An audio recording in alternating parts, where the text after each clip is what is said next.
अब जहां तक जो विषय है जिसके ऊपर मुझे कुछ बोलना है वो ये है कि ये जो कोविड-19 है और जो वर्ल्ड ऑर्डर है और उस वर्ल्ड ऑर्डर में जो चीजें इमर्ज कर रही हैं, जिनकी संभावनाएं हैं, इमर्जिंग का मतलब यह है कि ये संभावनाएं दिखाई पड़ रही हैं।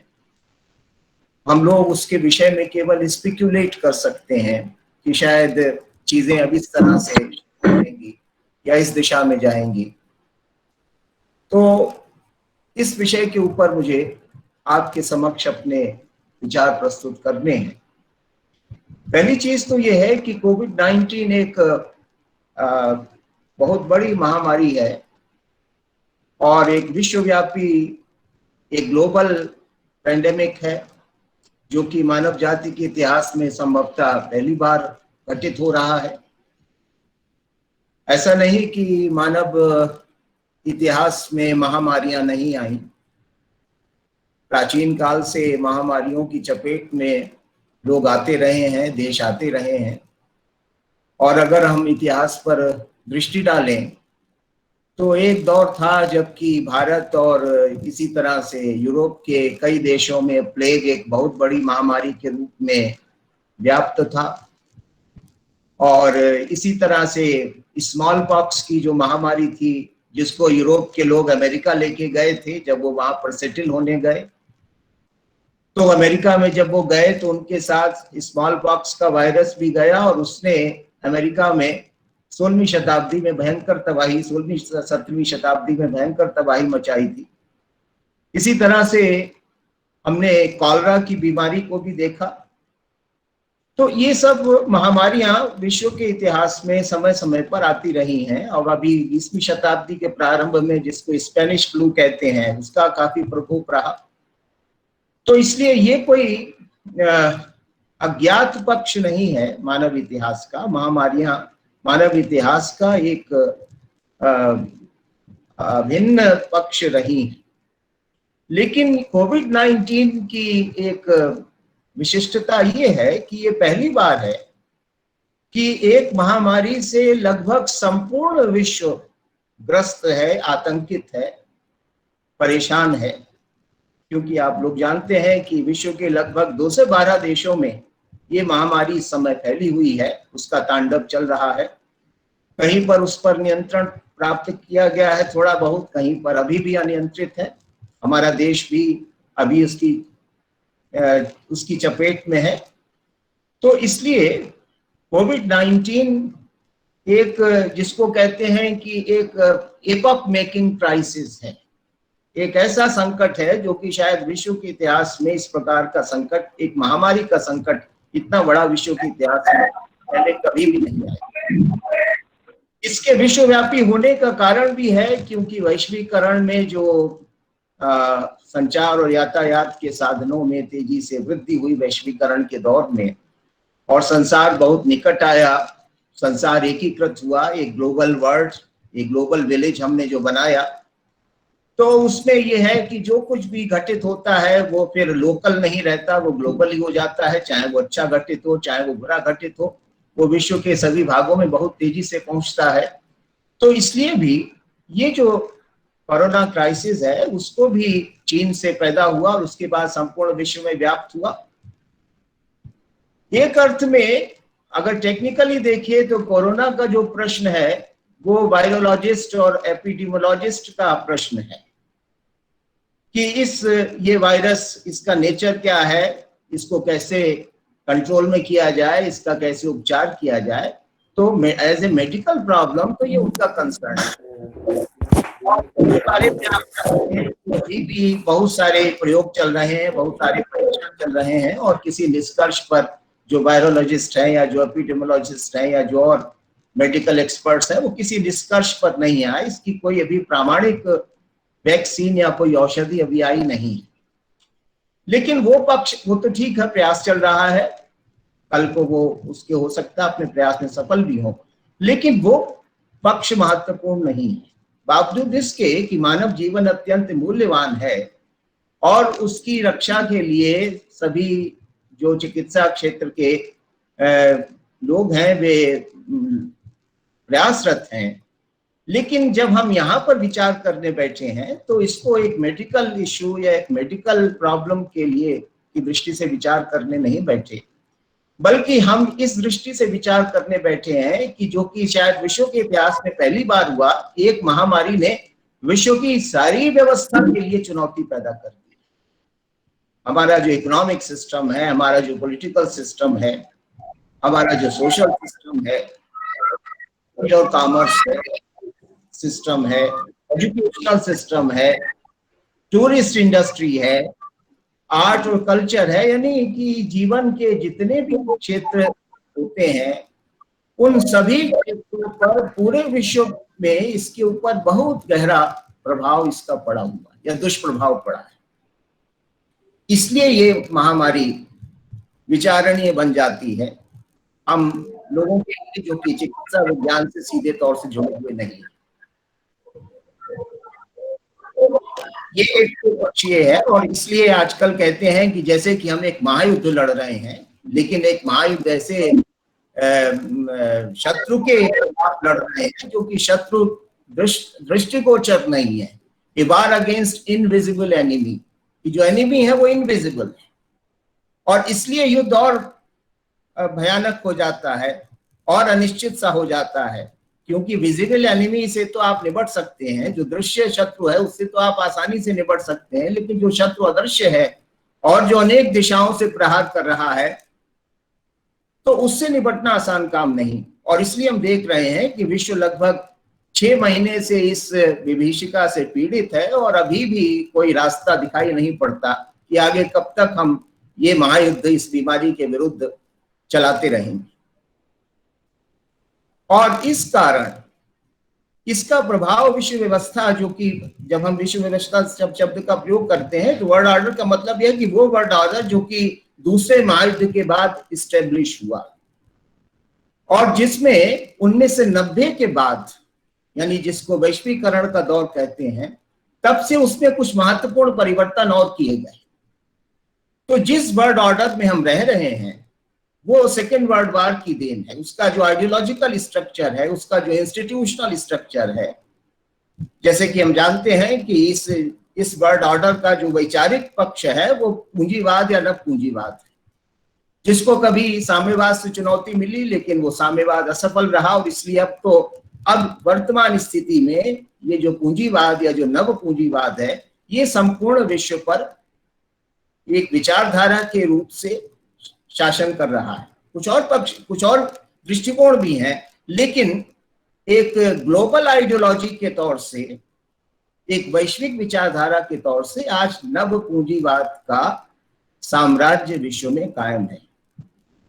तो ये तो जो इसका आइडियोलॉजिकल स्ट्रक्चर है इस वर्ल्ड ऑर्डर का, ये नहीं है कि इस नव पूंजीवाद को चैलेंजेस नहीं मिल रहे हैं, चुनौतियां नहीं मिल रही हैं, वो मिल रहे हैं, लेकिन फिर भी ये अभी कायम है। और दूसरा इसका इंस्टीट्यूशनल स्ट्रक्चर है, इसका संस्थागत पक्ष है, जिसका कि मतलब यह है कि हमने सेकेंड वर्ल्ड वॉर के बाद यूनाइटेड नेशंस को कायम किया और बहुत सारी वैश्विक संस्थाएं कायम की, जैसे कि WHO है, जैसे कि वर्ल्ड बैंक है, जैसे कि IMF है। इस तरह की संस्थाएं कायम हुई। उसके बाद फिर एक पावर ब्लॉक्स बने, जैसे कि उस समय रशिया एक कैपिटलिस्ट ब्लॉक था, एक कम्युनिस्ट ब्लॉक था। अब जब पोस्ट कोल्ड वॉर के बाद यानी 1990 के बाद उस संरचना में परिवर्तन आया है, पावर स्ट्रक्चर में परिवर्तन आया है। तो ये जो सब चीजें हैं, या इसी तरह से और भी बहुत सारे रीजनल अरेंजमेंट्स हैं, जो क्षेत्रीय जो संस्थाएं हैं, जैसे कि नेटो है, या जैसे कि सार्क है, या जैसे कि आसियान है, या जैसे कि अरब लीग है, ये सब इंस्टीट्यूशनल स्ट्रक्चर है। एक इंस्टीट्यूशनल स्ट्रक्चर फॉर्मल भी है, लेकिन साथ साथ उसमें बहुत सारे इनफॉर्मल पक्ष भी हैं, जिसको कि हम लोग पावर ब्लॉक्स कहते हैं। कई तरह के पावर ब्लॉक्स एक्टिव रहे हैं। तो ये जो जब हम कहते हैं कि वर्ल्ड ऑर्डर, तो वर्ल्ड ऑर्डर से मतलब है कि ये वो विश्व व्यवस्था जो कि सेकेंड वर्ल्ड वॉर के बाद कायम हुई, जिसमें वैश्वीकरण के दौर में कुछ महत्वपूर्ण संशोधन किए गए और आज जब हम 2020 में जिस विश्व व्यवस्था में जी रहे हैं, उस विश्व व्यवस्था का एक वैचारिक आधार है, उस विश्व व्यवस्था का एक संस्थात्मक आधार, एक इंस्टीट्यूशनल स्ट्रक्चर है, उस विश्व व्यवस्था की कुछ अपनी प्रक्रियाएं हैं, कुछ अपनी मान्यताएं हैं, उसके कुछ अपने पावर रिलेशंस हैं। ये सब चीजें मिलकर एक वर्ल्ड ऑर्डर को मोटे तौर से स्टैब्लिश करते हैं। यानी उसमें फिर बहुत सारे इंपॉर्टेंट लीडर्स हैं, बहुत सारे सिस्टम्स हैं, तो ये सब चीजें मिलकर एक वर्ल्ड ऑर्डर को बनाते हैं। आज स्थिति यह है कि सारा वर्ल्ड ऑर्डर एक प्रेशर में है, कि स्ट्रेस में है, कि ये सब की बड़ी अग्नि परीक्षा हो रही है। जैसा कि अभी यूनाइटेड नेशंस के जो जनरल सेक्रेटरी हैं, उन्होंने कहा कि कुछ भी काम करता हुआ दिखाई नहीं पड़ रहा है। जो आइडियोलॉजी है वो आइडियोलॉजी भी काम करती नहीं दिखाई पड़ रही, क्योंकि वैश्वीकरण को लेकर बहुत सारे संदेह पैदा हो गए हैं, बहुत सारे प्रश्न पैदा हो गए हैं, पहले भी पैदा होते रहे, लेकिन अब इस कोरोना क्राइसिस ने ग्लोबलाइजेशन के लिए एक और नए सवाल पैदा किए। इसी तरह से जो इंस्टीट्यूशनल स्ट्रक्चर है, जो पावर रिलेशंस हैं, वो भी कोलैप्स करते हुए दिखाई पड़ रहे हैं। तो इसलिए हम जब ये बात कहते हैं कि पूरा वर्ल्ड ऑर्डर क्राइसिस में है, कोई एकाध देश नहीं बल्कि पूरा वर्ल्ड ऑर्डर एक क्राइसिस में है, तो ये विश्व के इतिहास में पहली बार है। शायद उसका कारण ये भी है कि जो पुराना दौर था उसमें देश, उसमें सभ्यताएं इतनी आपस में जुड़ी हुई भी नहीं थी, एक प्रकार की ऑटोनॉमी थी, उनमें स्वायत्तता थी। लेकिन आज एक ग्लोबल विलेज हमने बना लिया है, बहुत ज्यादा इंटरकनेक्टेडनेस है, बहुत ज्यादा इंटीग्रेशन है, बहुत ज्यादा म्यूचुअल पेनिट्रेशन है। तो इसलिए आज जो है वो वर्ल्ड ऑर्डर, जो ग्लोबल विलेज वाला जो वर्ल्ड ऑर्डर है, ये भी अनप्रेसिडेंटेड है। विश्व के इतिहास में इस तरह से संसार कभी भी नहीं था। विभिन्न सभ्यताएं थी, विभिन्न देश थे, और वे स्वायत्त तरीके से अपना जीवन जीते थे। थोड़ा बहुत आदान प्रदान था, लेकिन इस स्केल का आदान प्रदान या इस स्केल का इंटीग्रेशन या इस स्केल का पेनिट्रेशन, और इसलिए इस स्केल की डिपेंडेंस पहले कभी भी नहीं थी। तो इसलिए ये एक अनप्रेसिडेंटेड सिचुएशन है कि जो क्राइसिस आया है उसने पूरे संसार को अपनी चपेट में ले लिया। पहले जो एपिडेमिक्स आती थी वो लोकल होती थी या नेशनल होती थी, किसी क्षेत्र विशेष तक सीमित है या किसी देश विशेष तक सीमित है या एक दो देशों तक सीमित है। लेकिन ये पहली बार है कि एक एपिडेमिक जो है वो पूरे संसार को अपनी चपेट में ले चुकी है। तो इसलिए जो ग्लोबल विलेज बना है, तो उस ग्लोबल विलेज में जो भी एपिडेमिक्स है उसके डायमेंशंस भी ग्लोबल हो गए हैं, उसके आयाम भी ग्लोबल हो गए हैं, और इसलिए पूरा जो ग्लोबल सिस्टम है, जो पूरा वर्ल्ड ऑर्डर है, वो क्राइसिस में चला गया। तो पहली बात तो हमें ये, और आज संसार में सभी की दो चीजें इस समय मुख्य हैं, जो कि सारे संसार के सामने मुख्य प्रश्न है। कि पहली बात तो ये है कि आज का प्रश्न तो ये है कि इस कोरोना क्राइसिस से कैसे निपटा जाए, कैसे इससे डील किया जाए। और भविष्य की समस्या यह है कि जो पोस्ट कोरोना वर्ल्ड होगा वो कैसा होगा। ये दो इश्यूज हैं आज दुनिया के सामने कि पहले तो आज जो हमारे सामने संकट है इससे कैसे निपटा जाए, इसके लिए क्या स्ट्रेटेजी बनाई जाए, इसके लिए क्या उपाय किए जाए। और दूसरी चिंता यह है कि अब कोरोना के बाद की दुनिया जो है वो दुनिया कैसी होगी। क्या वो दुनिया ऐसी होगी जैसी आज है, या वो दुनिया काफी बदल चुकी होगी या पूरी तरह से बदल चुकी होगी।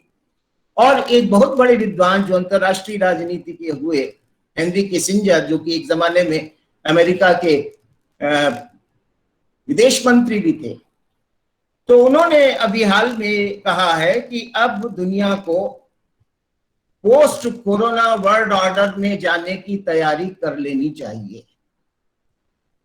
ये हेनरी किसिंजर ने कहा है।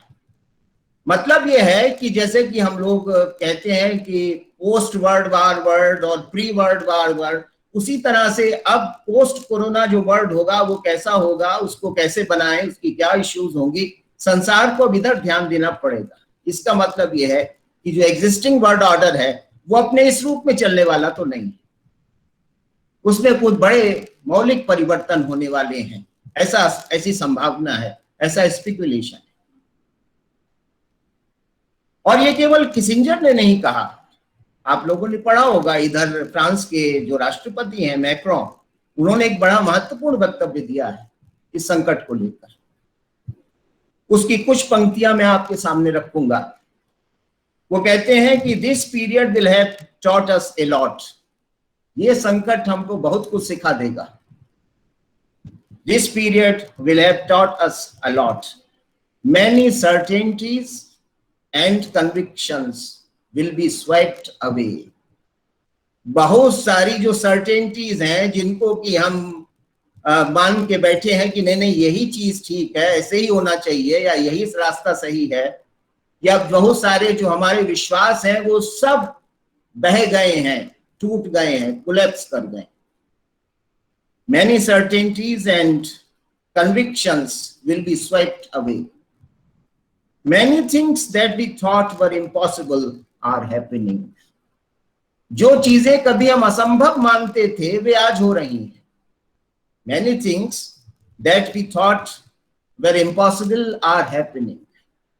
तो ये मैक्रो का असेसमेंट है, जो कि बहुत और भी उन्होंने कई पक्षों को उठाया है, लेकिन ये जो मूल बात उन्होंने अपने उस वक्तव्य में कही वो ये बात उन्होंने कही कि बहुत सब कुछ लगता है कि जिन आधारों पर हमारा ये जो वर्ल्ड ऑर्डर बना है वो सब दरक रहा है, टूट रहा है। कुछ ऐसी स्थितियां पैदा हो गई। और जर्मनी के जो विदेश मंत्री हैं उन्होंने एक और महत्वपूर्ण बात कही।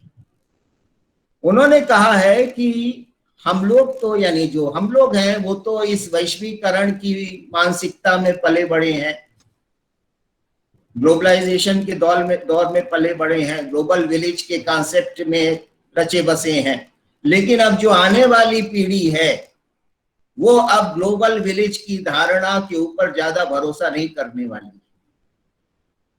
क्यों? क्योंकि इस संकट ने उसका ग्लोबल विलेज की धारणा में उसका जो विश्वास है वो भंग कर दिया है।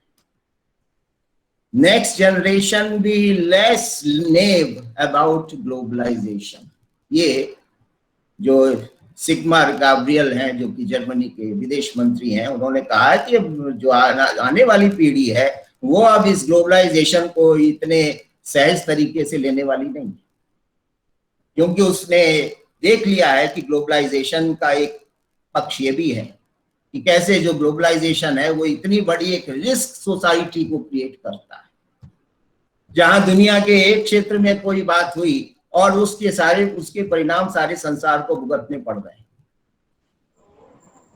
तो ये जो है आज के जो विचारशील लोग हैं वो इस प्रकार का दृष्टिकोण प्रतिपादित कर रहे हैं। जिन लोगों के हाथ में व्यवस्थाओं का संचालन है, जो लोग इस वर्ल्ड ऑर्डर के लीडर्स हैं, वे इस प्रकार का दृष्टिकोण प्रतिपादित कर रहे हैं। तो इसलिए हमें ये देखना समझना है कि जैसे कि अंग्रेजी के बहुत बड़े कवि हुए हैं ईस्ट, विलियम ईस्ट, उनकी एक रचना है द सेकेंड कमिंग।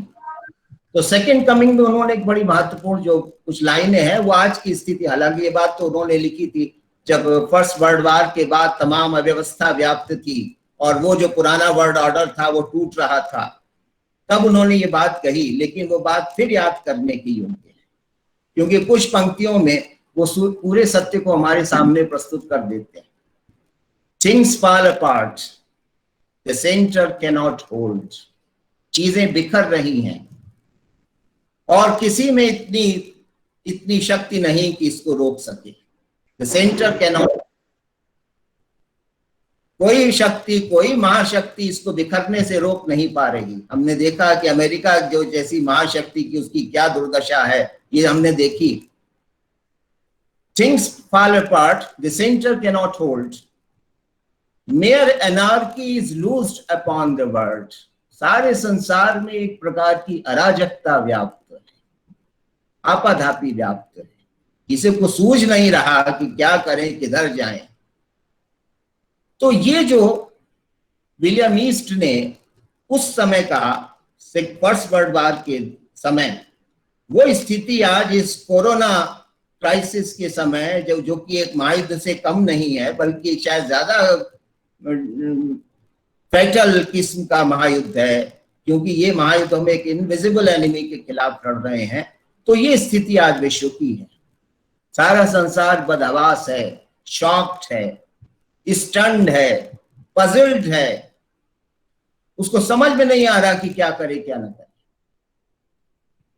तो ये जो स्थितियां हैं, इसमें क्या ट्रेंड्स इमर्ज करते हुए दिखाई पड़ रहे हैं, ये विषय आपके सामने मैं संक्षेप में रखूंगा।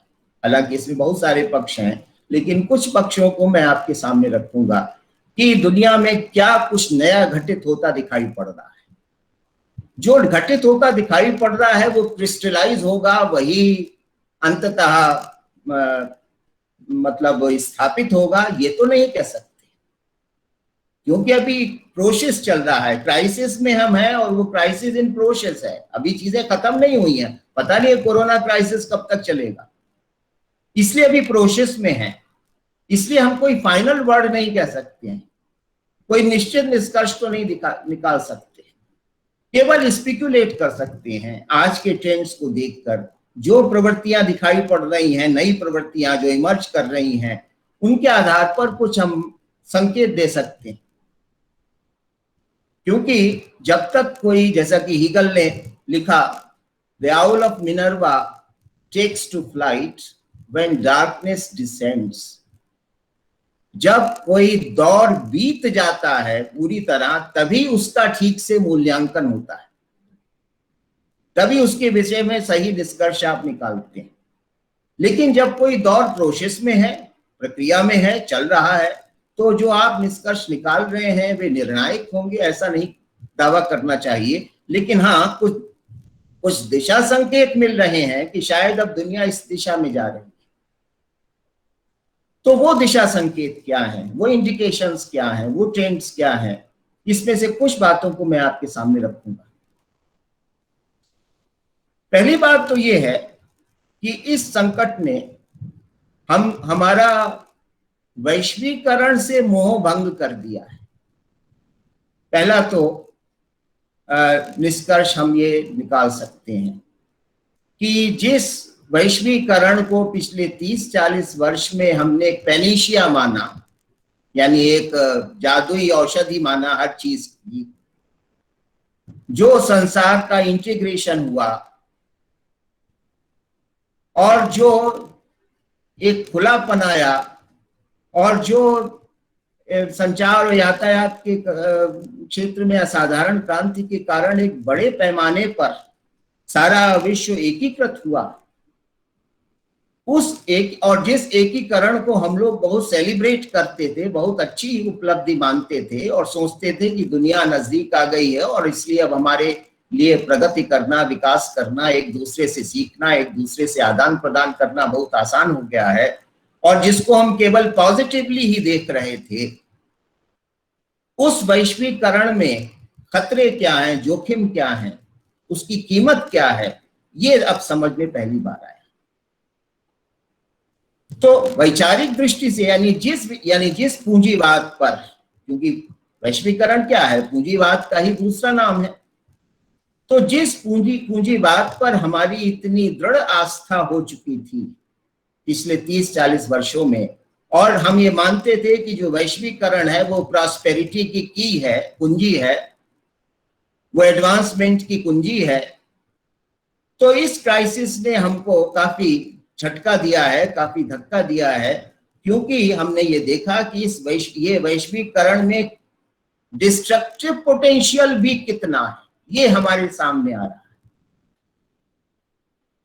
जिस वैश्वीकरण को हम केवल पॉजिटिव और कंस्ट्रक्टिव मानकर स्वीकार कर रहे थे या स्वीकार कर चुके थे, उस वैश्वीकरण में डिस्ट्रक्टिव पोटेंशियल कितना है, विनाश की गुंजाइश कितनी है, ये पहली बार पहले भी कई एक मौकों पर आया, लेकिन इतने स्पष्ट रूप में नहीं ये सामने आया है। इसलिए एक तो वैश्वीकरण से मोह भंग हो रहा है, और वैश्वीकरण से मोह भंग होने का मतलब क्या है कि फिर राष्ट्रीयता का प्रश्न महत्वपूर्ण हो रहा है।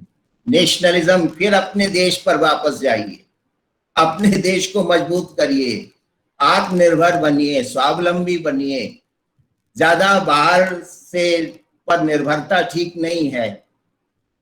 तो ये जो नेशनलिज्म का जो आइडिया है ये फिर से वापस आ रहा है, ऐसा मालूम पड़ता है। क्योंकि आपने देखा कि इस कोरोना क्राइसिस में कोई किसी के साथ खड़ा होने को तैयार नहीं, सब एक दूसरे से बचने का प्रयास करते रहे। यूरोप के देशों में तो आप लोगों ने पढ़ा होगा, आपस में इतनी तू मैं हुई है इस दौरान, क्योंकि वो हॉलैंड जो है वो इटली को बुरा भला कह रहा है कि आप हमारी मदद को नहीं आए। इटली हॉलैंड को बुरा भला कह रहा है, फ्रांस को बुरा भला कह रहा है, क्योंकि जो नजदीकी, एक कृत्रिम नजदीकी आ गई थी, उस कृत्रिम नजदीकी का मोह भंग हो गया। और वो जो दूरियां हैं, वो दूरियां एक बार फिर से पैदा हो गई, क्योंकि कोरोना क्राइसिस में सबको अपनी अपनी चिंता है, अपने अपने को बचाना है। सारी एयरलाइंस बंद, सारा ट्रांसपोर्टेशन बंद, सारा आवागमन बंद, अब सारा लॉकडाउन में आप अपने आप अपनी चिंता करिए, कोई आपकी मदद करने को आएगा नहीं, कौन मुसीबत में फंसना चाहेगा। तो एक तो ये हुआ कि ये लोगों को समझ में आ गया कि ग्लोबलाइजेशन जैसी विश्व का विचार हो सकता है, लेकिन विश्व के स्तर पर जीवन नहीं जिया जाता। जीवन आप अपने राष्ट्र में ही जीते हैं, अपने देश में ही जीते हैं, और इसलिए अपने आंतरिक स्रोतों का सशक्त होना, मजबूत होना बहुत आवश्यक है।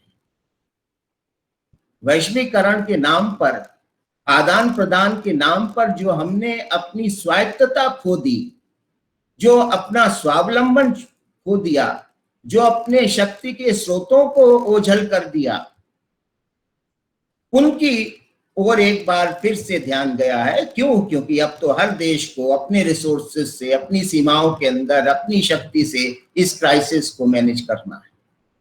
यहां कोई किसी की मदद करने नहीं आ रहा। उस सारे इंटीग्रेशन का कोई मतलब नहीं आज के माहौल में, जो कि पिछले 30-40 साल की उपलब्धि माना जा रहा है। तो पहली चीज तो ये कि ग्लोबलाइजेशन से मोह भंग हुआ, और फिर से नेशन एक यूनिट है। नेशनलिज्म का आइडिया ही अल्टीमेटली हमारा परित्राण करने वाला है, हमारा सेवियर है, हमारा रक्षक है। ये पहली बार समझ में देशों को आ रहा है। पहला तो ये हुआ। दूसरी चीज ये है कि राज्य की भूमिका फिर से वापस आ गई, स्टेट का रोल फिर से वापस आ रहा है। आपने देखा कि वैश्वीकरण का जो दौर था उसमें कहा जाता था कि भी राज्य को अपने को विड्रा करना चाहिए, और सिविल सोसाइटी और इंटरनेशनल सिविल सोसाइटी और international organisations, international institution, multilateral institution, इनका रोल बढ़ना चाहिए। राज्य हर चीज से अपना हाथ झाड़ रहा था। Privatisation, liberalisation, multinationalism, internationalism, ये जो चीजें बहुत महत्वपूर्ण बन गई थी और जिनके आधार पर समाज की रचना हो रही थी, विश्व की रचना हो रही थी, अब इस कोरोना क्राइसिस ने हमको बता दिया कि ये सारी इंस्टीट्यूशंस का एक लिमिटेड रोल ही है। अल्टीमेटली आपको स्टेट पर ही डिपेंड करना पड़ता है, खास तौर से जब कोई संकट, बड़ा संकट आए तो। इसलिए इस कोरोना क्राइसिस ने हमको राज्य को वाइंड अप करना है, या राज्य को विड्रा करना है, या राज्य को महत्व को कम करना है, प्राइवेटाइजेशन ज्यादा अच्छा तरीका है, लिबरलाइजेशन ज्यादा अच्छा तरीका है, सिविल सोसाइटी की ताकत ज्यादा बढ़नी चाहिए, स्टेट का रोल कम होना चाहिए, ये जो स्लोगन्स चल रहे थे, ये जो व्यू पॉइंट्स चल रहे थे पिछले 30-40 साल में, उनको भी बहुत बड़ा झटका लगा है। क्यों? क्योंकि आप देख रहे हैं कि आज जो है ये सारा ठीक है, दूसरे जो नॉन स्टेट ऑर्गेनाइजेशंस हैं वो कोऑपरेट तो कर रहे हैं, लेकिन अल्टीमेट रिस्पॉन्सिबिलिटी किसी क्राइसिस में किसकी होती है? और खासतौर से इतने बड़े क्राइसिस स्टेट की होती है। स्टेट जो होता है वो सोशल फैब्रिक का किंग पिन होता है।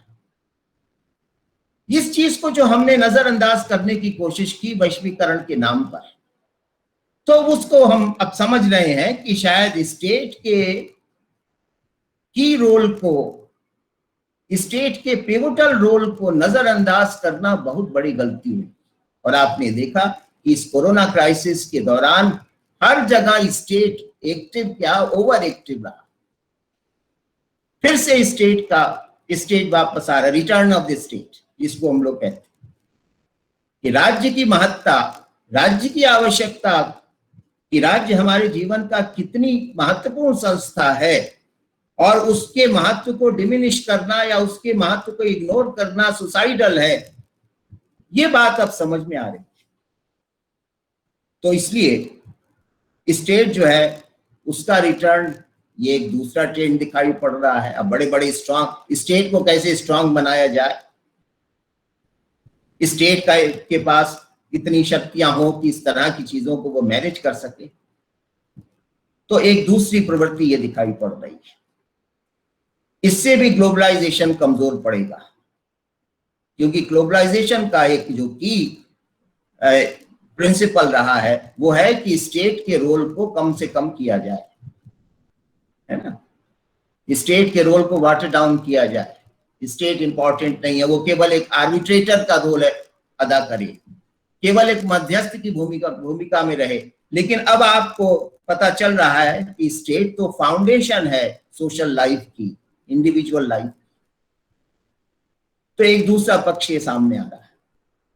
तीसरा, शासन प्रणाली के प्रश्न को, रेजीम के नेचर को लेकर एक बहस चल पड़ी है। गार्जियन जो इंग्लैंड का एक बड़ा प्रसिद्ध अखबार है, उसमें इस प्रकार की चर्चा इन दिनों काफी चल रही है, क्योंकि अब आजकल ये प्रश्न चल रहा है, विश्लेषण चल रहा है कि भाई कौन सा स्टेट ज्यादा अच्छे तरीके से कोरोना को मैनेज कर पाया है। तो जैसे कि वो कहते हैं कि जैसे चाइना ने अच्छी तरह से मैनेज कर लिया, उनके यहां से शुरू हुआ लेकिन उन्होंने 2-2.5 महीने में कंट्रोल कर लिया। साउथ कोरिया ने कंट्रोल कर लिया, जापान ने कंट्रोल कर लिया, सिंगापुर ने कंट्रोल कर लिया, और खैर जर्मनी ने भी कंट्रोल कर लिया। तो ये माना जा रहा है कि ये जो रिजीम्स हैं, ये जो शासन व्यवस्थाएं हैं, वे कुछ उनके अंदर विशेषता है कि जिसके कारण वो बड़े इफेक्टिवली, बड़े प्रभावशाली तरीके से संकट को संभालने में सफल रही है। इनमें ज्यादातर जो स्टेट्स हैं वो अथॉरिटेरियन है, आप जानते हैं, सर्वसत्तावादी है, या सब पूरी तरह नहीं भी हैं तो काफी हद तक सर्वसत्तावादी है। तो अब एक ये विचार चला कि राज्य को सर्वसत्तावादी होना ही चाहिए, क्योंकि संकट काल में अथॉरिटेरियन स्टेट ही चीजों को मैनेज और कंट्रोल कर सकता है। एक कोरोना क्राइसिस से अब इंग्लैंड, जैसे चाइना कह रहा है कि हमारा जो मॉडल है वो दुनिया को अपनाना चाहिए। और चाइना आप जानते हैं कि उनके यहाँ का जो सिस्टम है वो अथॉरिटेरियन है, वो उस तरह से लोकतांत्रिक तो नहीं है, अधिनायकवादी दृष्टिकोण रखते हैं, सर्वसत्तावादी दृष्टिकोण रखते हैं। लेकिन वो कह रहे हैं कि देखिए हमने कंट्रोल कर लिया, इसके मतलब है कि हमारे मॉडल में जो चाइनीज मॉडल है वो मॉडल सक्सेसफुल है इस तरह की क्राइसिस से निपटने में, और दुनिया के देशों को भी इसको एडॉप्ट करना चाहिए। या सिंगापुर जो है वो भी कुछ हद तक इस मॉडल का ही देश अपने को कहता है। तो इसलिए ये कहा जा रहा है कि भाई जो डेमोक्रेसीज हैं वे, क्योंकि उनके अंदर कुछ इनहेरेंट वीकनेसेस होती हैं, कुछ ज्यादा खुलापन होता है, कुछ ज्यादा स्वतंत्रता प्रेम होता है, लोग बात नहीं मानते, बात नहीं सुनते, वहां पर अथॉरिटी का कोई सम्मान नहीं होता। तो जो डेमोक्रेटिक सिस्टम्स हैं वे इस तरह के क्राइसिस में और उलझन में पड़ जाते हैं। लेकिन जो अथॉरिटेरियन सिस्टम होते हैं वहां क्योंकि डिसिप्लिन होता है, अथॉरिटी के लिए एक सम्मान होता है, इसलिए वहां पर चीजों को कंट्रोल करना ऐसी स्थिति में आसान होता है। तो अब एक सवाल ये रिजीम का चला है कि भाई जो मॉडल रिजीम है वो क्या होता है। तो अब कुछ लोग कह रहे हैं कि ये जो अथॉरिटेरियन स्टेट्स है, ये वाला मॉडल अच्छा है, चाइना का जो मॉडल है वो अच्छा है, चाइना खुद भी कह रहा है। लेकिन एक बड़े विद्वान है फ्रांसिस फुकुयामा, वो इस बात से सहमत नहीं। फुकुयामा कहते हैं कि भाई जर्मनी में ने तो भी तो अच्छी तरह से कंट्रोल कर लिया है, तो जर्मनी तो अथॉरिटेरियन नहीं है, डेमोक्रेटिक है। इसलिए संकट काल में जो तो सरकार की जो उन्होंने कहा है कि सरकार की कैपेसिटी महत्वपूर्ण होती है, टाइप ऑफ गवर्नमेंट महत्वपूर्ण नहीं होता। ये फ्रांसिस फुकुयामा का कहना है कि कोई भी शासन प्रणाली हो, इसका महत्व नहीं है। महत्व यह है कि जो जिनके हाथ में शासन है वे सक्षम हैं हर परिस्थिति का सामना करने में कि नहीं। इसलिए गवर्नमेंट की कैपेसिटी का सवाल है, टाइप ऑफ गवर्नमेंट का सवाल नहीं है। कोरोना क्राइसिस ने, वो ये नहीं मानते कि कोरोना क्राइसिस ने कोई इस तरह का प्रश्न पैदा किया है कि कौन सा टाइप गवर्नमेंट का अच्छा होता है। वो कहते हैं कि हर टाइप ऑफ गवर्नमेंट हर देश अपने अपने हिसाब से चुनता है, वो इंपॉर्टेंट नहीं है। लेकिन हाँ, गवर्नमेंट की कैपेसिटी इंपॉर्टेंट है कि सरकार के अंदर इतनी सामर्थ्य होनी चाहिए, इतनी विजन होनी चाहिए, इतनी संकल्प शक्ति होनी चाहिए, जनता का उस पर इतना विश्वास होना चाहिए कि वो किसी भी इस प्रकार की परिस्थिति को समय रहते ठीक से समझ ले और उसका उपचार कर ले। इसलिए फ्रांसिस फुकुयामा कहते हैं कि effectiveness of the government is more important than the type of the government. तो एक प्रश्न आजकल ये भी है कि भाई कौन सा टाइप जो है वो गवर्नमेंट का ठीक रहेगा। दूसरी बात यह है कि इंटरनेशनल इंस्टीट्यूशंस के ऊपर एक बहुत बड़ा अविश्वास पैदा किया है कोरोना क्राइसिस, जो हमने, जैसे कि मैंने आपको बताया कि सेकेंड वर्ल्ड वॉर के बाद जो वर्ल्ड ऑर्डर बना था और वो इंस्टीट्यूशंस अभी भी चली आ रही हैं, थोड़ा बहुत मॉडिफिकेशंस के साथ, जैसे यूनाइटेड नेशंस है, जैसे कि WHO है, जैसे कि IMF है, जैसे कि वर्ल्ड बैंक है। ये जो इंस्टीट्यूशंस बनी है इंटरनेशनल लेवल पर, जो विभिन्न दायित्वों का निर्वहन पूरे संसार में विभिन्न प्रकार के दायित्वों का निर्वहन करती हैं, कोऑर्डिनेट करती हैं। क्राइसिस की सिचुएशन में अगर कोई इंटरनेशनल क्राइसिस है तो उस क्राइसिस में इनकी भूमिका बड़ी महत्वपूर्ण हो जाती है। तो इनके ऊपर अविश्वास बहुत बड़ा आपने देखा। जैसे कि उदाहरण के तौर से WHO, वर्ल्ड हेल्थ ऑर्गेनाइजेशन, जिसकी की बहुत बड़ी भूमिका थी इस क्राइसिस में, उसकी भूमिका को लेकर बहुत गंभीर सवाल उठते रहे। इस पैंडेमिक को वो समय से पहचान पाया कि नहीं पहचान पाया, उसने समय रहते दुनिया को चेतावनी दी कि नहीं दी, उसने इसको कैसे डील किया जाए इसके लिए एक पूरा ब्लूप्रिंट, एक पूरी गाइडलाइन समय रहते तैयार की कि नहीं की। और आजकल अब तो इधर 3-4 दिन से एक WHO की बड़ी खिल्ली उड़ रही है इस प्रश्न को लेकर कि जो एसिम्प्टोमेटिक केसेस होते हैं वो इन्फेक्शन फैलाते हैं कि नहीं फैलाते। अब इस समय एक इश्यू ये है, पिछले 3-4 दिन में इसमें काफी बहस चली। अभी तक ये कहा जा रहा था, वर्ल्ड WHO ये कह रहा था कि जो सिम्प्टोमेटिक केसेस होते हैं, यानी जहां पर कोरोना के लक्षण स्पष्ट हैं, उन्हीं से दूसरे को इन्फेक्शन होने का खतरा होता है। लेकिन जो एसिम्प्टोमेटिक केसेस होते हैं, जहां पर कोरोना के लक्षण स्पष्ट नहीं है, उनसे इन्फेक्शन नहीं होता है आमतौर से, ऐसा उसका मानना था। और इस बात को दुनिया भर के बहुत बड़े बड़े जो वायरोलॉजिस्ट हैं, जो बहुत बड़े बड़े मेडिकल एक्सपर्ट्स हैं, जो साइंटिस्ट हैं, उन्होंने इसको कहा कि क्या ये आप बच्चों जैसी बात कर रहे हैं, ऐसा तो नहीं है। तो अब आप ये देखिए कि जो वर्ल्ड हेल्थ ऑर्गेनाइजेशन, जिसमें हम अपेक्षा करते हैं कि बहुत ही श्रेष्ठ प्रकार के मेडिकल एक्सपर्ट्स होंगे, वो इतने बड़े क्राइसिस में जो उसका इफेक्टिव रोल होना चाहिए वो उसको निभा नहीं पाया। जो उससे लीडरशिप मिलनी चाहिए थी वो लीडरशिप मिली। आखिरकार ये इंटरनेशनल इंस्टीट्यूशंस लीडरशिप के रोल के लिए है ना। कोई गंभीर संकट आए, वैश्विक संकट आए, तब इनको एक लीडरशिप देना है ना। यूनाइटेड नेशंस भी फेल हुआ, पहले भी कई बार फेल हुआ है। इसी तरह से जो मॉनिटर, जो आईएमएफ वगैरह है, जो वर्ल्ड बैंक वगैरह है, इनको समझ में नहीं आ रहा है कि अभी जो पोस्ट कोरोना रिकंस्ट्रक्शन होगा वो कैसे होगा, क्या किया जाएगा। कि दुनिया में जैसा कि वर्ल्ड बैंक ने रिपोर्ट में कहा है कि 6 करोड़ लोग जो है वो भुखमरी की स्थिति में आ गए हैं, करोड़ों की संख्या में लोग अनएम्प्लॉयड हो गए हैं, करोड़ों की संख्या में कुपोषण यानी मेल न्यूट्रिशन बढ़ा है।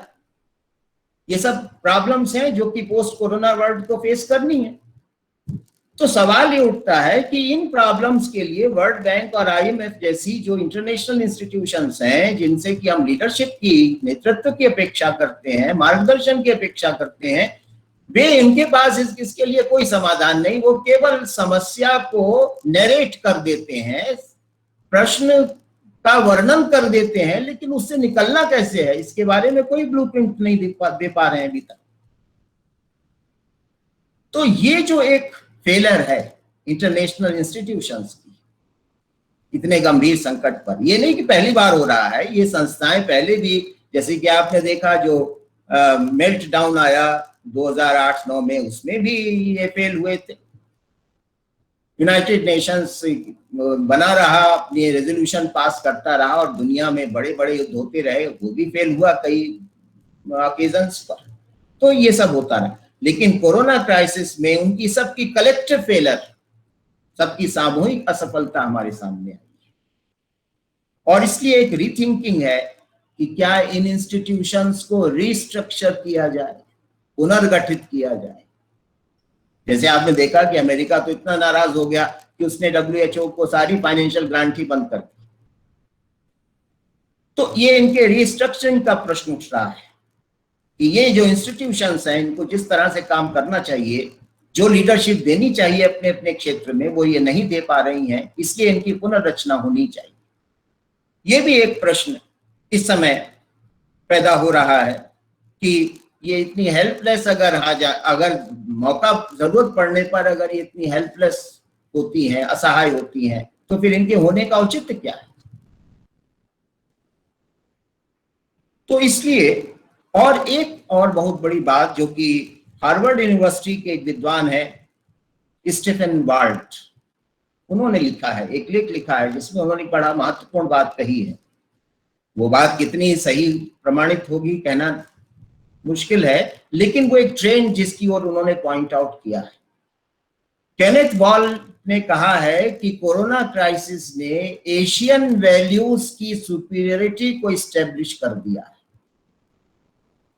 एशियन वैल्यूज का मतलब होता है कि ये जो पूर्वी सभ्यताएं हैं, इनकी जो जीवन की शैली है, इनके जो जीवन के मूल्य हैं, उनकी महत्ता को इसने उजागर किया है। क्यों? क्योंकि इन देशों में कोरोना का प्रभाव तो हुआ है, लेकिन ये उतने बुरे दशा में नहीं है जितना कि यूरोप है, जितना कि वेस्ट है, जो कि बहुत विकसित है उस लिहाज से, हर दृष्टि से। लेकिन इटली हो, जर्मनी हो, जितने भी यूरोप के देश हैं, अमेरिका हो, ये बुरी तरह से कोरोना से प्रभावित हुए और वहां की सरकारें, वहां की व्यवस्थाएं सब भंग सी हो गई इस बीमारी के आगे। हजारों की संख्या में लोग मरे। तो इसका मतलब यह है कि जो एशियन वैल्यूज हैं वो सुपीरियर हैं वेस्टर्न वैल्यूज से। यानी इसका मतलब यह है कि इन पूर्वी सभ्यताओं का जो खान पान है, उनकी जो जीवन शैली है, उनके जो दृष्टिकोण है, वो उनको ज्यादा सक्षम बनाता है शारीरिक रूप से, मानसिक रूप से, भावनात्मक रूप से वहां के लोगों। और जो वेस्टर्न सोसाइटी की जो वैल्यूज हैं वे, या जो वहां का जो अपना कल्चर है, वो इस प्रकार से उन लोगों को शक्तिशाली नहीं बनाता। तो स्टीफन वाल्ट कहते हैं कि इस क्राइसिस से जो बैलेंस ऑफ पावर है वो वेस्ट से ईस्ट की ओर शिफ्ट कर जाएगा। क्यों? क्योंकि ईस्ट की जो सभ्यताएं हैं उन्होंने अपनी सुपीरियरिटी प्रमाणित कर दी है। वो कोरोना से प्रभावित हुई, लेकिन उतनी बुरी तरह नहीं जैसा कि ये जो वेस्टर्न कंट्रीज हैं ये प्रभावित हुए, जिनके सारी व्यवस्था ही तहस नहस हो गई कोरोना संकट के दौरान। तो ये वो कहते हैं कि एक ट्रेंड ये है कि इससे जो ईस्टर्न सिविलाइजेशंस हैं, जो पूर्वी सभ्यताएं हैं, उनकी श्रेष्ठता स्थापित हुई, ऐसा एक वो मानते हैं, और इसका प्रभाव विश्व राजनीति पर पड़ेगा। फिर कोरोना क्राइसिस ने हमको इकोनॉमिक ग्लोबलाइजेशन के क्या खतरे हैं इसकी तरफ भी हमारा ध्यान दिलाया। बहुत लंबी सप्लाई चेन अगर होगी तो उसमें क्या उसके संकट पैदा होते हैं, ये कोरोना क्राइसिस ने इस्टेब्लिश कर दिया। अगर हम दूसरे देशों में रोजगार करने में ज्यादा जाएंगे तो उसकी क्या प्राइस देनी पड़ सकती है, ये कोरोना क्राइसिस ने स्पष्ट कर दिया। हमारा हेल्थ सिस्टम जिस रूप में है वो ठीक नहीं है, उसमें बहुत सुधार की आवश्यकता है, क्योंकि सभी देशों के जो हेल्थ सिस्टम्स थे वो लगभग कोलैप्स कर गए। किसी के पास दवा नहीं, तो किसी के पास मेडिकल इक्विपमेंट्स नहीं, तो किसी के पास आइसोलेशन वार्ड नहीं, तो किसी, ये पूरा हेल्थ सिस्टम पूरा, जबकि उन्होंने पूरा हेल्थ सिस्टम झोंक दिया कोरोना से लड़ने में, फिर भी बड़ी गंभीर कमियां सामने आई। अनएम्प्लॉयमेंट का तो मैंने बताया कि किस तरह तेजी से बढ़ा और आगे इसका कितनी दूर तक कितनी तेजी से बढ़ेगा। तो ये जो इकोनॉमिक ग्लोबलाइजेशन था जो कि पिछले 30-40 साल चला और जिससे हम मान रहे थे कि देश शक्तिशाली बन रहे हैं, अर्थव्यवस्थाओं में सुधार हो रहा है, वो जो भ्रम था वो भी टूटा है कि जो इकोनॉमिक ग्लोबलाइजेशन है वो पेनिशिया नहीं है, वो कोई रामबाण औषधि नहीं है। अल्टीमेटली प्रॉब्लम्स के नेशनल सॉल्यूशंस होते हैं, क्योंकि प्रॉब्लम्स नेशनल होती हैं इसलिए सॉल्यूशंस भी नेशनल ही होते हैं। बहुत थोड़ी सी प्रॉब्लम्स होती हैं जो कि इंटरनेशनल होती हैं, और इसलिए इंटीग्रेशन तो अच्छा है, लेकिन इंटीग्रेशन का मतलब आप अपनी शक्तियों क्षमताओं को विकसित करने का प्रयास न करें, ओवर डिपेंडेंस हो जाएं दूसरे देशों पर, जैसे कि हमने देखा कि किस तरह से आज सारी दुनिया चीन के ऊपर छोटी छोटी चीजों के लिए ओवर डिपेंडेंट हो चुकी है। जैसे कि भारत ही है, अपनी दवाओं के लिए जो रॉ मटेरियल होता है उसका 80% भाग वो चीन से मंगाता है मेडिसिन के लिए, और दूसरे क्षेत्रों का तो छोड़िए। कल को वो हमको वो एक्सपोर्ट करना बंद कर दे तो हमारे यहाँ मेडिकल जो मेडिसिन है उनका कितना बड़ा संकट पैदा हो जाए। तो ये जो हमने ग्लोबलाइजेशन, इकोनॉमिक ग्लोबलाइजेशन के नाम पर जो हमने अपनी नेशनल स्ट्रेंथ को इग्नोर करना शुरू कर दिया, अपने शक्ति स्रोतों को मजबूत करने की जो प्रवृत्ति चली गई हमारे अंदर से, वो कितनी घातक हो सकती है ये भी कोरोना के संकट ने हमारे सामने स्पष्ट किया है। और उसकी तरफ भी, और फिर रिस्क मैनेजमेंट, इकोनॉमी में रिस्क आते रहते हैं तो आपके पास उनकी मैनेज करने की क्षमताएं भी होनी चाहिए। आजकल जो आप जानते हैं कि कैपिटलिज्म की तो ये विशेषता ही मानी जाती है कि उसमें बार बार क्राइसिस आते रहते हैं, बूम का और बम का, कभी उतार होगा, कभी एकदम ढलान होगी, कभी ढलान होगा, कभी चढ़ाव होगा। ये जो कैपिटलिज्म का आवश्यक लक्षण माना जाता है, लेकिन अगर ये लक्षण है तो इसकी इस रिस्क मैनेजमेंट की आपके पास सामर्थ्य भी तो होनी चाहिए। लेकिन आपने देखा कि कोरोना क्राइसिस के में ये देखने में आया कि रिस्क मैनेजमेंट की सामर्थ्य बड़ी लिमिटेड थी। शायद क्राइसिस का स्कोप इतना बड़ा था कि कोई भी देश अपने सारे संसाधनों को लगाकर भी मैनेजमेंट नहीं कर सकता था। लेकिन जो भी हो, कितना आवश्यक, और इसीलिए आप देख रहे हैं कि इंश्योरेंस की मांग बढ़ी है, इंश्योरेंस की आवश्यकता बढ़ी। अब इंश्योरेंस एक लग्जरी नहीं रहा, एक नेसेसिटी बन गया। अब लोग ये मानने लगे हैं कि पहले हम लोग मानते थे कि इंश्योरेंस एक लग्जरी है, क्या पैसा इन्वेस्ट करना, क्या फायदा। लेकिन अब इस कोरोना क्राइसिस ने हमको ये बता दिया है कि जीवन में किस किस प्रकार के संकट और जोखिम आ सकते हैं, और उनसे लड़ने में जो इंश्योरेंस है वो सहायक हो सकता है, ऐसा आजकल की मान्यता उभर रही है। साथ साथ जो डिजिटल डिवाइड है, एक तो डिजिटलाइजेशन की मात्रा स्थापित हुई है, आप देख रहे हैं हर चीज ऑनलाइन हो रही है। अब जो फिजिकल शॉपिंग है वो लगभग काफी कम हुई। तो एक तो जो डिजिटल वर्ल्ड है उसका महत्व बढ़ा, लेकिन साथ साथ डिजिटल डिवाइड भी बढ़ा है, क्योंकि जिन लोगों को इस टेक्नोलॉजी का ज्ञान नहीं है, जिनकी बहुत बड़ी संख्या है, तो एक नया अभी रिच और पुअर का जो एक डिवीजन था उसकी जगह पर एक दूसरा डिवीजन पैदा हो गया। वो लोग जो कि डिजिटली एडवांस्ड हैं और वो लोग जो कि डिजिटली बैकवर्ड हैं। एक नया एक डायमेंशन आया कि ये जो टेक्नोलॉजी है वो भी विषमता पैदा कर सकती है, और वो भी विषमता पैदा कर रही है, और ये भी समाज के लिए कोई शुभ संकेत नहीं। और अंत में एक नया शीत युद्ध पैदा हो रहा है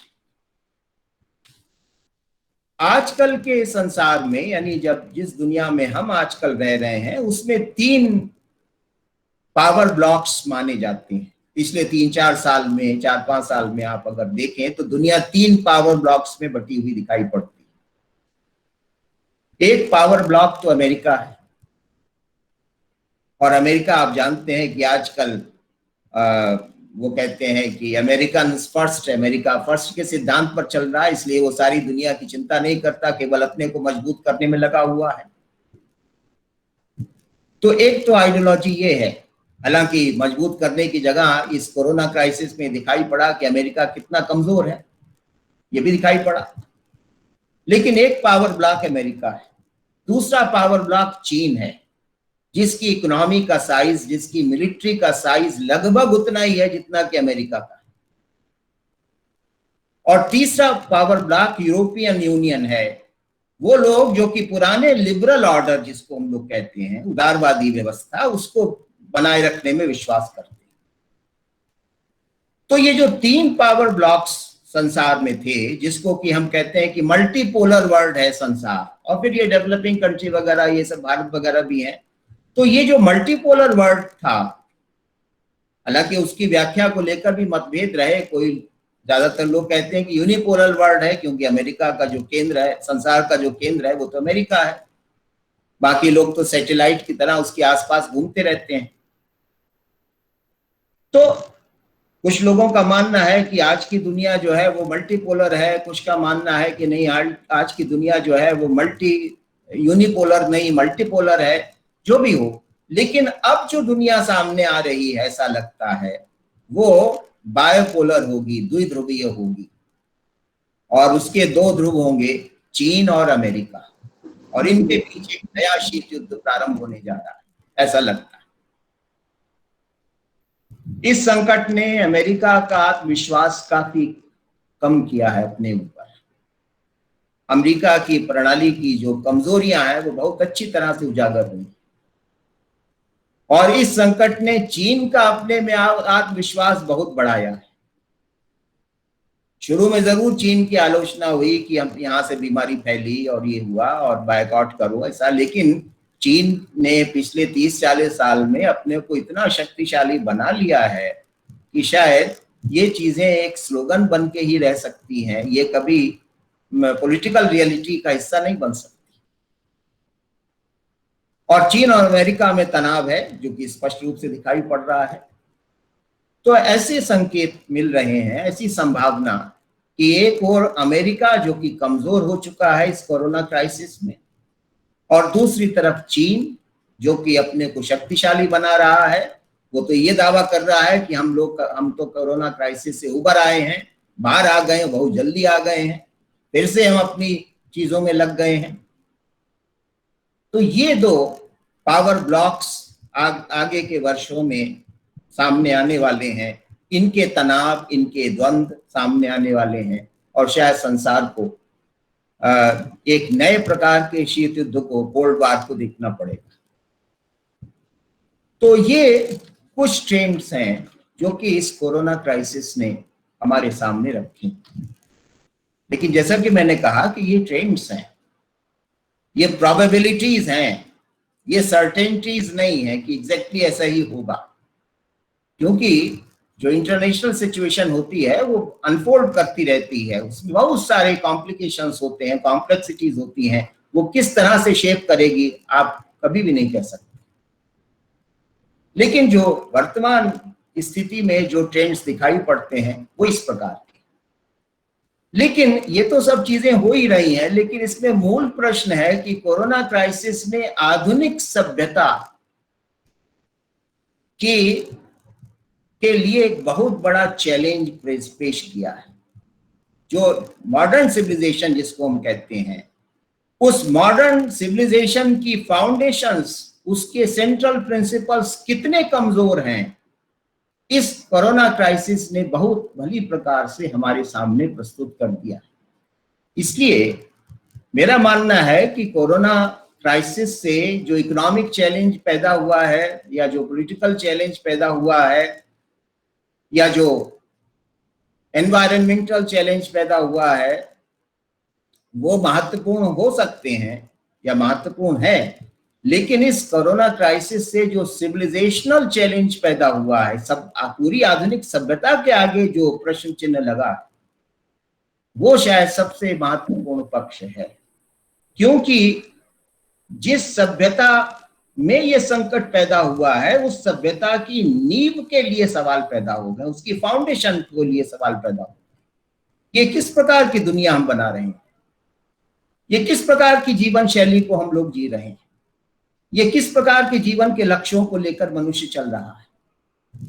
इसलिए ये जो सिविलाइजेशनल चैलेंज है, ये ज्यादा महत्वपूर्ण चैलेंज है, लेकिन इसकी अनदेखी हो रही है। दूसरे चैलेंजेस के ऊपर ज्यादा ध्यान दिया जा रहा है, सारा विश्लेषण, सारा विवेचन उन्हीं दूसरे चैलेंजेस पर है। लेकिन ये जो फंडामेंटल चैलेंज है, the whole fabric of modern civilisation is in crisis, ये हम पहचानने की कोशिश नहीं कर रहे हैं, इसकी तरफ हम ध्यान देने की कोशिश नहीं कर रहे हैं कि जो जीवन दृष्टि, जो जीवन शैली इस आधुनिक सभ्यता ने उत्पन्न की है, वो कितनी दोषपूर्ण है, वो कितनी आत्मघाती है। इसको अगर हम समझ लें, तब शायद पोस्ट कोरोना वर्ल्ड ऑर्डर शायद बेहतर वर्ल्ड ऑर्डर बनेगा। मैंने शुरू में विलियम ईट्स की जो बात उद्धृत की, उसी की अंत की 2 पंक्तियां हैं, उसमें भी वही बात कही गई है। Surely some revelation is at hand, निश्चय ही संकट से निकलना है, लेकिन उससे निकलने के लिए हमको कोई रेवलेशन चाहिए। रेवलेशन मतलब कोई अलौकिक दृष्टि चाहिए, कोई आध्यात्मिक दृष्टि चाहिए, तब हम इस तरह की चीजों से निकल पाएंगे सही अर्थ में। Surely the second coming is at hand, second coming चाहिए। सेकेंड कमिंग का मतलब है कि एक बिल्कुल नई दुनिया हमें चाहिए, जो जिस दुनिया में हम रह रहे हैं और उसकी जो फाउंडेशंस हैं, उनकी कमजोरी भली प्रकार से सामने आ चुकी है। इसलिए इसी दुनिया में जोड़ तोड़ करके, सुधार करके इसी में फिर रहने लग जाएं तो उससे कुछ होने वाला नहीं। इस दुनिया में पैबंद लगाने से काम नहीं चलना पड़ेगा, इस दुनिया का विकल्प तलाश करना पड़ेगा, इस सभ्यता का विकल्प तलाश करना पड़ेगा। अगर कोरोना क्राइसिस कोई मूल बात हमारे सामने रखता है तो वो बात यही है कि कोरोना का संकट वस्तुतः आधुनिक सभ्यता की कमजोरी को प्रदर्शित करता है। और अगर हम इस पक्ष पर ध्यान दिए बिना ये पॉलिटिकल, सोशल, दूसरे एस्पेक्ट्स को कंसंट्रेट करते रहेंगे तो वो हम कुछ टेम्पररी सॉल्यूशंस प्राप्त कर सकते हैं, लेकिन क्योर नहीं मिल सकता, कोई आत्यंतिक समाधान नहीं मिल सकता। इस संकट से हमें आत्यंतिक समाधान की प्राप्ति की चेष्टा करनी चाहिए। कोई तात्कालिक उपाय से इसको हम एड्रेस कर लें, इसकी प्रयास करना शायद बहुत बुद्धिमानी की बात नहीं होगी। आप लोगों ने कॉलेज के प्रति फिर से कृतज्ञता कि उन्होंने मुझे इस कार्यक्रम में आमंत्रित किया। धन्यवाद।